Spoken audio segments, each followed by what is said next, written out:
Hi guys, what's up? It's Kaylin here, and today I'm going to tell you guys how to analyze price action, during my thought process. I'm going to try to explain everything that I'm thinking and break it down for you guys. I've already filmed this video, but the file corrupted, so I'm just like, ugh, why? But whatever. We're going to start on a new stock, NASDAQ, the actual stock, NDAQ. So yeah, let's get into it. We're going to start on a 21-day time frame. I like to do it on 21 days because typically stocks are open, trading for 21 days out of the month. Typically, usually, okay, don't get all technical in the comments with me. I'm just telling you guys what it is and what has held up for me. And then we'll start breaking it down to the 4 hour, 1 hour, 30-minute to see if those levels actually hold. Now, we are going to pay attention to the candlestick body. Who cares about the wicks? Nobody gives a fuck about the wicks because the wicks are, I don't want to say fake price action because it's real. It's just weak price action. And we want to pay attention to the strong candlesticks versus the weak candlesticks. A strong candlestick has a really strong body versus a weak candlestick. It's a lot of wick, hardly any body. All right, we're just going to go from like March 2020 until now because that's like, yeah, we don't need to do anything lower. Hopefully you guys get the idea by just this 5-year time frame. All right, number one, when we draw price levels, we are going to look for lines of retention. How many times did the stock, asset, whatever it is, touch that price point? Was it on the sell side or was it on the buy side? So one level really sticks out to me, and it's probably going to be this like $47 level. Now, not everything is going to be exact. We're just eyeballing it here, and I don't want any of you guys all up in my butt about the levels not being super accurate, but we're just drawing it out. It shouldn't take us long to pick up some information just from the chart. So I see some support at this $46, $47 level. Why? Support over here, some sort of resistance over here in February 2021, okay? Now, another price point that I see is this resistance level of 66. Why do I say resistance level? Because resistance here, held up somewhat support, and we got some major support over here in April of 2025.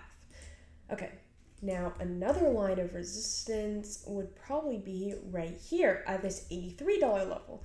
Why? Because there's resistance here, a little bit of resistance here, turn support in June.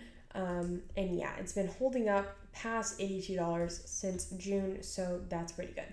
Now, we only have 3 levels drawn. It might seem like, that's really bad, but I'm also going to draw a zone. Why am I going to draw this zone? Because there's a really strong body right here. There's a strong body from like 67 down to about, 57. So usually when I'm drawing a zone, whether it's supply or demand, it's going to serve as an area of consolidation where the low it's a range. So the low is going to be where buyers step in and the high of the range where sellers step in. And I see that there's a range right here. Why? Because of this really long body. And also somewhat buyers came in at the $66, $67 level over here in April. Now, this may not look like a lot. Oh yeah, shit. I'm forgetting something. All right, and there's a point of resistance over here at $96. Or, yeah, we'll just call that 96, even though the wicks, yeah, we'll just call it 96. Okay, this is like 4 levels, okay? I know you guys are busting my balls like, oh my god, she's so stupid, 4 levels. Let's start breaking it down to see if these levels actually hold and then see if we can pull up something even greater. So, obviously, resistance over here at $97, some resistance over here at $82, support over here at $67, resistance over here at $66. $67, resistance over here at $67, resistance over here at 67, and support coming in at 46, support coming in at 46, and support coming in at the bottom of our range at 57. Now, what does this actually mean? Because you could just look at this and be like, what the fuck? But basically what we're saying is that sellers are stepping in over here at $97. If it gets rejected from 97, then it's probably going down to about 82. Now you might say, is there some form of support and it's not just going to fall all the way down to $82? Yeah, there's like some mini support, but I can't really test if it's a solid level because there is no there's no other price point hitting this $89.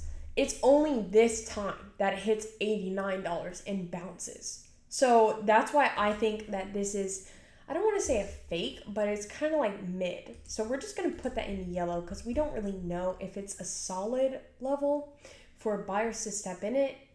It might fall straight through 89 and go down to 82. We don't know because there's not enough history for this $89 price point.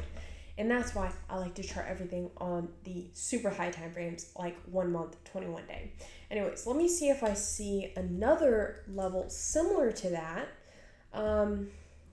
Everything in this range of 67 to 82 is pretty choppy. I guess you could go off of the SMAs for a bounce, but nothing is really standing out over here that would make me want to draw a little line of support. So, but that doesn't mean that if the stock goes below 82, then it's going to go all the way to 67. There will be some form of support, but we just have to see when the time comes what levels are actually going to be holding up if it were to fall all the way down to 82 and then start testing this $80 level.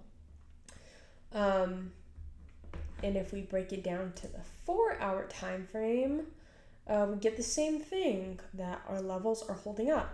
And I could check back back to these levels in like 2 or 3 months and let you guys know what is what's actually holding up. I promise you these levels are going to hold up because we charted them on a higher time frame. If we were to chart levels on a 15-minute time frame, they wouldn't hold up through 1 hour, 4 hour, 21 day. But since we're going on a higher time frame, these levels are a lot more solid.